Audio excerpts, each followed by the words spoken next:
Hi friends, YouTube ചാനലിലേക്ക് എല്ലാവർക്കും സ്വാഗതം. ഇത് നമ്മുടെ ഒരു ലക്ഷറി ബോട്ടാണ്, 7 ബെഡ്റൂമാണ്.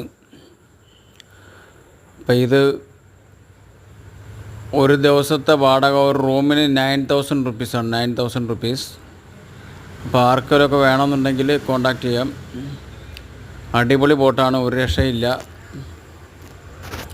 Including lunch, tea and snacks, dinner, breakfast, AC including ആണ്. അപ്പോൾ വീഡിയോ എല്ലാവർക്കും ഇഷ്ടപ്പെട്ടെന്ന് വരുന്നു. Have a nice day. അടുത്ത വീഡിയോയിൽ വീണ്ടും കാണാം. എല്ലാവരും ഒന്ന് ലൈക്കൊക്കെ ചെയ്ത് ഷെയറൊക്കെ അടിച്ചേക്കണേ. ഇപ്പോൾ ബോട്ട് കിടക്കുന്ന സ്ഥലം ആലപ്പുഴ ഫിനിഷിംഗ് പോയിൻ്റാണ്.